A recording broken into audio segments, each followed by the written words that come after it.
Welcome to the Today's Leader podcast. Building tomorrow's best leaders, today. Way to go, guys. Way to go. Keep it going. Good job, guys. All right, Paul, I see you. All right, Brown, let's finish. Josh, Coach Carl. Great job, guys.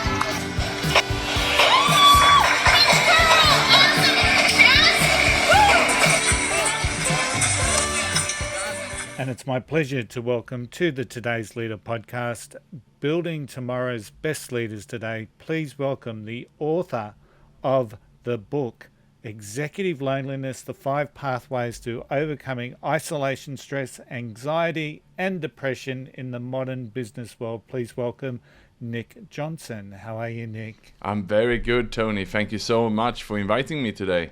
It's a fascinating topic that we're going to talk about today, because it's something that we're seeing right around the world at the moment, and something that's particularly relevant with what we've gone through with pandemic. But before we get into the conversation, share a little bit of the Nick Jonsson story. Yes, Tony, very briefly, I was born in Sweden. I left and moved actually to Gold Coast, Australia in 98, where I studied. And then after that, I moved to Southeast Asia, where I work now in mainly Thailand, Vietnam, Indonesia, and Singapore. Since 2004, I've had various manager roles and moving my way up the career ladder to a general manager, having some pretty big roles for the international firms in the end. And that's my story. And then you will hear a little bit more about today why I took the leap from the corporate ladder and now doing something completely different. I'm looking at your resume, and it's like executive networks. It's about the creation of space and connection for executives. So how did that come about, Nick? Well, in my corporate career, and especially now when I'm looking back at it, I realize how lonely I was in my decision making. It was about perhaps elbowing my way to the top like many others do. You want to reach the next promotion, get the career going, and that was my priority. I was extremely goal-oriented. I joined all the seminars around the world, the Brian Tracy's and them and so, and it helped me to come to the top. But it was also quite a lonely space to be. And that's now, when I'm looking back, I want to help leaders to be better connected instead and really go deeper inside themselves. Now, I can already hear some of the leaders listening to this starting to scoff, as if to say, what do you mean loneliness? Isn't the goal all about getting to the top, as you described in your journey? So what are some of the illuminating or visionary things that people can sense within themselves, that the journey isn't sustaining them and that potentially they do need a little bit more social connection? Well, I think the main issue, Tony, for me was that the challenges I had, I didn't discuss them with my boss because I didn't want to be vulnerable or seen that I didn't have the answer. I also didn't discuss them with my wife at home because she wouldn't understand it, and I didn't unfortunately have a proper mentor. I didn't also have an executive coach or business coach to help me analyzing this. So it meant that I went to bed feeling bad about many topics, and when you do that year after year, you don't discuss your challenges with someone, then it compounds, and in the end it breaks you down. And that is what happened in my case and what happens in many. We are so scared to be vulnerable. We're so scared to open up. We're so scared to ask for help, especially perhaps us men, that we just keep going and we keep pushing. And yes, I also had a lot of failures along my journey because of this, because I didn't ask for help. But many times also it went very well. I did a good job, but I didn't feel well because I didn't feel connected with other people. It's lonely at the top, as you say, Tony. Yeah, it's one of my mentors is a gentleman called John Maxwell, who's written a couple of leadership books here and there, and he always says if you're lonely at the top, you've done it wrong. Because one of the aims of leadership is to help you bring and multiply leaders along with you. And once again, I'm just thinking about the mental health of executives, and I'm thinking about what you were just talking about and seeing that there's a lot of internal mechanisms there. Things like I fear being vulnerable. I don't want to be taken advantage of. But there's also a huge thing here in relation to company culture, isn't there? So if you're not in an environment where vulnerability is allowed, let alone accepted and embraced, you are going to be really challenged to find those mentors and to find that space to talk through things.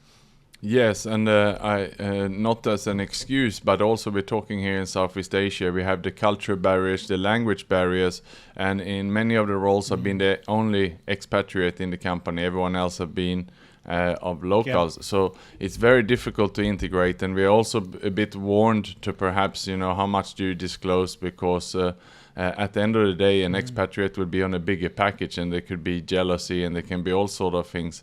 So we also are asked to be a bit careful, and so that's a unique position indeed to be in. But I completely agree with you. It is the company culture, and it is the leaders at the top who need to really set here the company culture and encourage vulnerability and transparency, so that we are connected as human beings as we are.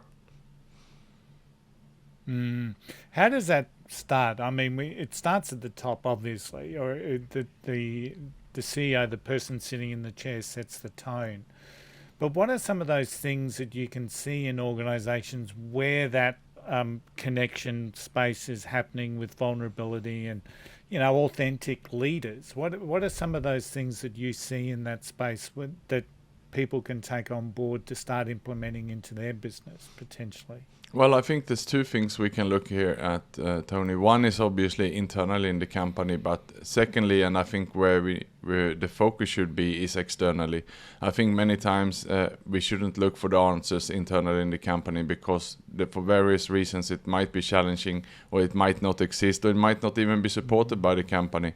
But it's up to us what we do with our own time and our own budgets, and I think we need to invest in ourselves to have this support outside the organization. And that's what I do different these days. As soon as I face a challenge, a difficulty or something, I recognize it, I write it down, and then I think, who can I ask for help here? Who should I go to? Who is the best person? Is it my mentor? Is it getting a coach? Is it joining perhaps a confidential peer group? Or is it, where can I get the answer? How can I talk about this now so I get a better feeling inside me?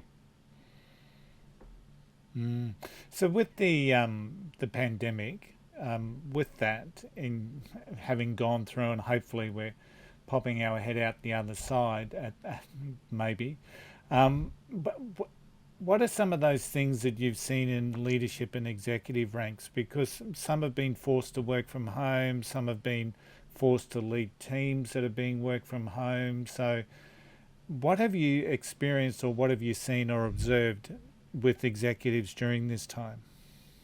Well, obviously, all around the world, people and teams have to work remotely, and everyone had to do the best effort in trying to unite the teams while being remotely. And I think in this aspect, while leaders have perhaps been more isolated and more lonely, it has also actually encouraged this dialogue, the conversation we have now.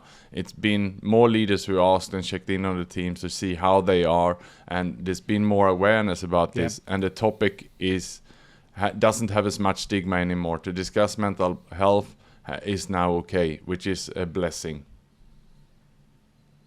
It certainly is. The ability to be talking about, in a much more authentic way, what a healthy mind, what a healthy individual actually looks and performs like, I think has been a massive step forward. So if isolation can work in a workplace, isolation in a workplace is probably another part of the topic that we're talking about. It's not just executives that can often feel that they don't have that supportive, that connected network around them. You can work in a pretty close team and still be isolated within that team, I would imagine. Is that something that you've experienced? Yes, definitely, and also even the senior leaders.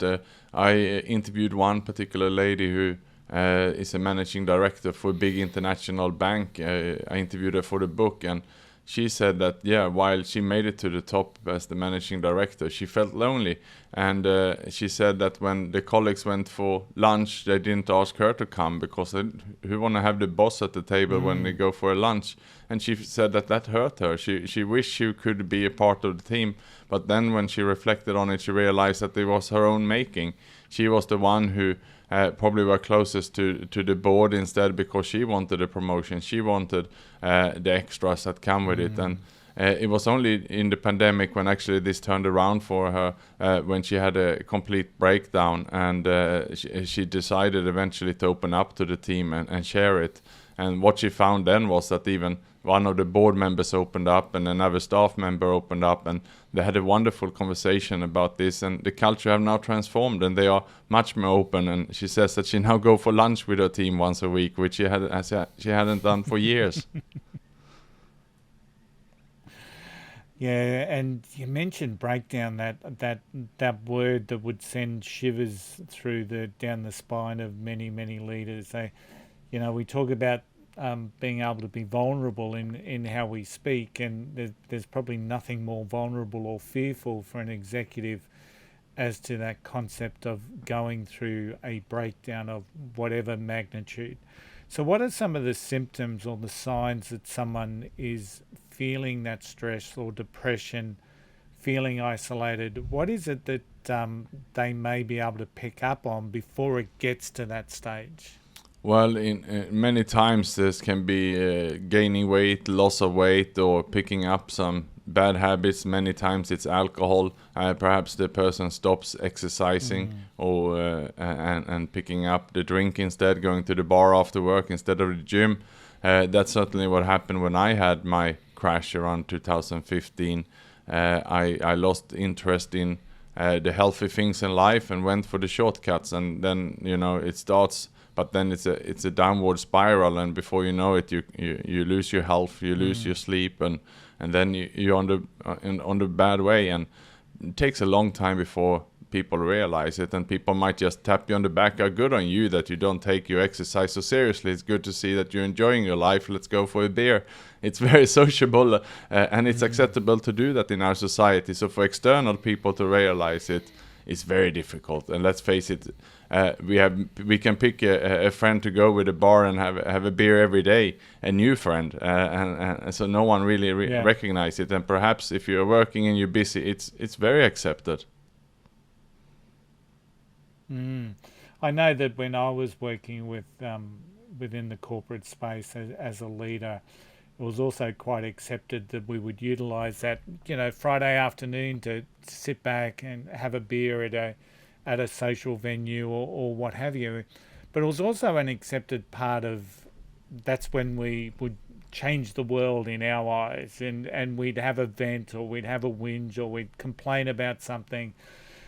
And then sometimes that was productive because someone within the group might be able to say, well, this is how I'm doing that. But quite often it was destructive because we were focusing on the negative. We were in a negative behavioural trend, and we were focusing on the negative impacts within our roles. It's so I would have said at the time, Nick, that I was connected and that it was a positive thing. But when I look back in hindsight, it probably wasn't. Yeah, and I think that's a good reflection. I mean, everything in moderation, and if you go for a drink or two, that's fine. But if that turns into an all-nighter, then it's probably the conversations at the end is not going to be very productive. It would be about gossiping and sharing bad stories rather than productive. So I think you're quite right. Yeah. How important is it for leaders at all levels to be mindful of the concept of executive loneliness and also sharing their reflections or their stories?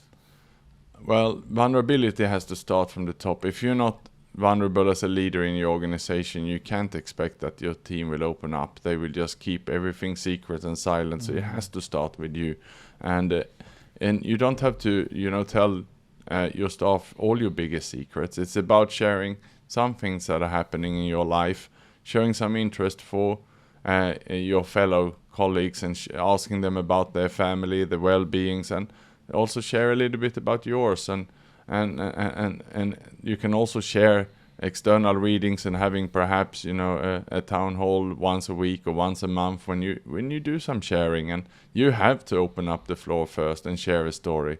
And if you don't feel like sharing about you, share some case study about another leader, just to get the conversation started, and then throw the question out: how are you feeling these days?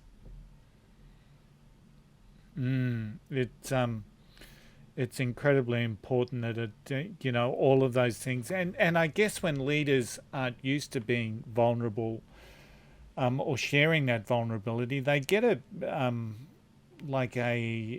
incomplete view of what vulnerability is. And as you were saying, it's not about sharing your deepest, darkest secrets and the extent of how it is that you're feeling. In many ways, it's just good emotional intelligence to be able to acknowledge how you're feeling about a particular process, system, person, performance, and then being able to articulate in a way that helps people understand you as a leader a little bit more. Yes, absolutely. And it's about having conversations about feelings. It's about talking about how we feel also in business. It's about taking a break, perhaps going slower sometimes and go deeper inside ourselves and just think and feel, rather than rushing from A to B and just driving for the KPIs and so on. Because at the end of the day, isn't it important how we feel when we go back from work and so on? We shouldn't have people collapsing, breaking down, and I'm sure also many people who have had heart attacks and so on related to the stress at work, and that is what we need to avoid. Yeah, absolutely. So your book is called 5 Pathways to Overcoming Isolation, Stress, Anxiety and Depression in Executive Loneliness. What is it that, what are those 5 pathways, and what does that look like? It is basically my learning journey of going through the breakdown and coming out of it and so on. And I thought, when I went through this, I wish I had the guidebook for it. So I actually mapped out everything and put it in a book. And they had the 5 steps then, and I'm happy to talk you through them. The first step is taking stock. So step 1 is taking stock. And what I mean with that is, just like if you have a shop, you do inventory or stock take once a month, once a quarter, or once a year. When you're taking a deep, honest look and see, what do I have here? Well, as human beings, we rarely do that. So what I mean with taking stock is really being honest with yourself and write down on a paper or a spreadsheet what's going on in your life, and looking at that. Have I gained 20 kilos in the last year? Am I consuming too much alcohol? Do I talk to my sister? Is the relationship broken? What about my boss? Do we have a good relationship? So it's a 360, and this you can do by yourself or perhaps with the help of a coach, where you really map out everything about yourself. Yeah. So that was step 1, taking stock. Yeah, and then once you have that in order, then the second step is asking for help. So with everything you mapped out, think about who can help me with what. So in my case, I was very ill when I broke down, and I was way overweight. I lost exercise, consuming too much alcohol. My relationships were broken. I went through divorce and all these things. So I needed, obviously, to ask for help, and that's what I did. And with everything on the list, I took action, basically, and really asking for help. And that led me then to step 3, which was getting healthy. I had to sort out myself, my body, before I could move on further. Okay. And then so we're in a much healthier state than when we started. So just the final 2 steps, what would they look like for any prospective leaders thinking that they could certainly do with some inspiration to move and connect more freely and more socially with people? Yeah, so because we're talking about executive loneliness here, the step 4 was nurturing healthy relationships. Because what I realized, I had burnt so many relationships. I had left them, I had been too selfish. So it's about going back to make amends and apologize and clean up everything, because we walk around with so much baggage so much feelings when as soon as we start thinking about the person, we have a bad feeling about them. And I give you one example here. I went back to make amends to my sister about an episode, something minor that had happened about 10 years earlier, something that was on my mind that was not a present feeling. And it was basically a small incident where she had ordered a Coca-Cola to my son, who was only a few years old then, and I didn't think that he should have a Coke. And I stormed off the table being angry, and we didn't speak for about 1 year. I avoided her for 1 year after that. And but when I mentioned this and made amends 10 years later, she had forgotten all about the incident. So it was only in my mind. She didn't pay much attention to it at all. And that's the amazing thing, right? So in my case, I had to go back and clean up all those relationships. Yeah. So what you thought was a big issue was actually not a big issue in the other person's mind. Wow, that's... how many times does that happen with families? But it can be the slightest thing, and all of a sudden you've got this rift in the family, and people go to their deathbeds not wanting to make amends or not admitting that, or wanting to say sorry. It's just crazy. So you've mentioned during our conversation the ability to go external. So often the answers won't be internal, and often we need to look external. Now you run a business in relation to peer networks. You're the founder of the Executives Global Network for Singapore. So walk me through what that looks like. Yeah, so basically at the Executive Global Network in Singapore, we do confidential peer groups for senior executives.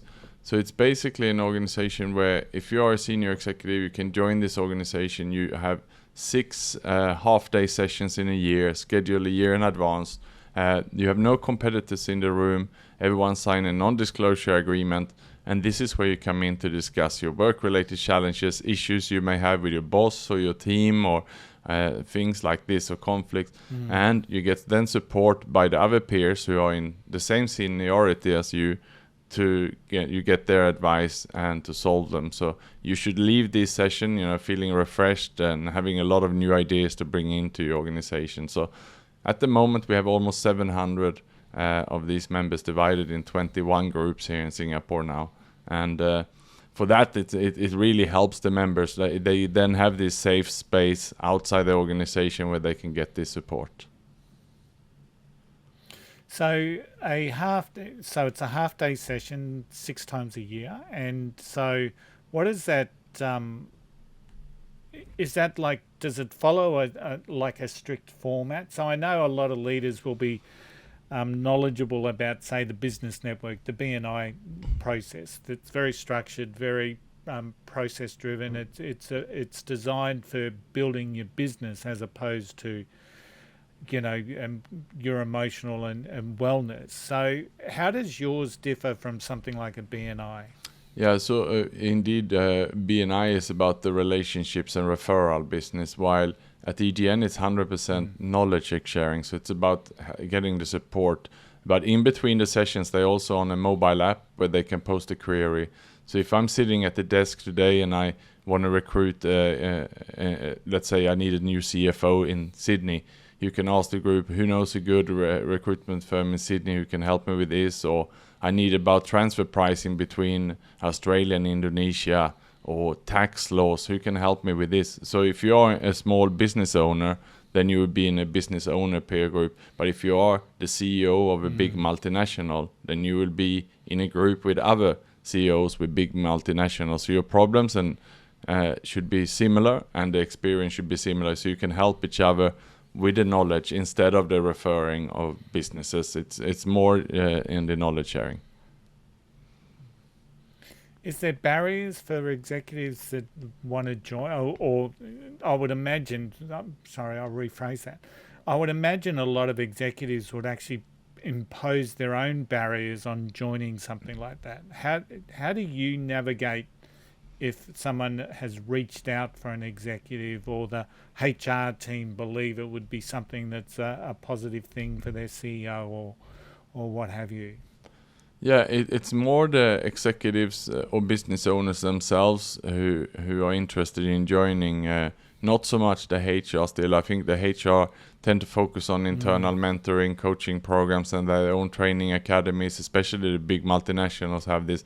So this is more for the executive to take on for themselves, and it's a bit almost like you have at Harvard. They have something called Advanced Management Program also, where you come into Harvard for a week and you discuss your challenges, your strategies, get feedback on that. You come back into your organization to implement them, and then you come back to Harvard 3 months later for an evaluation week. So, but the difference here is that you have something ongoing and you have something on a day-to-day basis. So you really get to know each other. You start to be quite vulnerable. I've been in our meetings when there's been leaders who break out in tears because it's a very challenging situation. You can even put yourself in a hot seat when you really get 15-20 minutes to lay out in detail a challenging issue that is happening in your business. Can be maybe even drawing up an organization chart and saying, this doesn't work, it's a breakdown in communication here, what do you think? And then you get 15-20 executives around the table to help you with their advice. 100% knowledge. That's fascinating, and you know, I can certainly see the need and the return on that investment that they would get. They've got a peer network. It's confidential. That's amazing. Is it just are you just based in Singapore with that particular business model, or are you elsewhere now? No, we are in about 15 countries. There are a few groups in Australia also, actually, and hopefully expanding. Hopefully this is a growing industry now, as more and more leaders are actually looking at how can I improve myself, not only the performance but also perhaps my feelings, which is related to this, because if you feel that you have people who support you, who listen to you, can help you, you will naturally feel better, and ultimately the result will also be better for you and for your organization. Absolutely. Hey, Nick, you've obviously had this real journey to help and support others. So who has been someone that's inspired you during that journey? Well, Tony Che, the founder of Zappos, has inspired me. He built up a culture in the company which was about delivering happiness, and I went over to Las Vegas in 2013 and spent 3 days with him and the team, and in a delivering happiness boot camp, and it was all about how to set up a culture where it feels more like a family rather than an organization. Excellent. What about your relationship with that horrible thing we know as failing or failure? So how would you describe your relationship with failure? In my company now, and you can call us a scale up. We've been a startup, we're almost a scale up company now. So it's a lot of changes, growing fast, new team and so on. And I'm a big fan of a fail fast. I say fail fast and write down the learnings, and then we have a team meeting for half an hour every week where we share, what did we try. And even in the budgets for the marketing teams and so on, we set up a portion which we call basically is for experiments. So we say, here is where you can have your freedom, your creativity. You can test some things. It doesn't matter if it works, just test it. And then if it doesn't work, fail fast, and then tell us what you learned from this. Excellent. What a great idea. So being able to put that into like a research component, I think that's fantastic. So what's the vision moving forward for yourself, Nick? Well, I think that we need to slow down, go deeper in ourselves, and that is my vision. I really want to reflect more, and that means more breathing and perhaps some meditation, some sport, where I really reflect for myself, so that the path is not too rushed. And I'm really trying my best to avoid news and social media. And at least the social media that is negative, and block it out from my life. I would just add to that, Tony. I say we were never meant to carry the burden of the whole world. And if we look on the news and social media, there will always be bad news somewhere in the world if we look for it. Yeah. I love that concept. slow down and go deep. And I think there will be many listeners that are resonating with that. So how can people connect with you, Nick? I'm quite active on LinkedIn, so yeah, you can look up me there. And if you look for Nick Jonsson, it's NickJonsson. Then also otherwise, if you want to look into my book on Amazon and just search for Executive Loneliness, my book was a bestseller on men's health and mental health, and top #1 in Australia, if even for a day. Oh, excellent. Yeah. I'll make sure those links are all in the show notes. So, Nick, thank you so much for your time today and for adding value to today's leaders. Thank you so much for the invitation, Tony. If you're looking to build better leadership skills, check out the Today's Leader website at todaysleader.com.au. We really are driving a leadership revolution to build tomorrow's best leaders today. Today's Leader is a collective, the mindset to make a difference, the ability to create an impact. Think and Grow Business hosts our Today's Leader Masterminds. Think and Grow Business, where we focus on personal, professional, and business growth. Book your free 30-minute discovery call right from the homepage at thinkandgrowbusiness.com.au. Don't forget, wherever you are standing stronger, braver, and wiser. Don't forget the golden rule. Don't be an arsehole. I'll see you all again next week. Bye for now.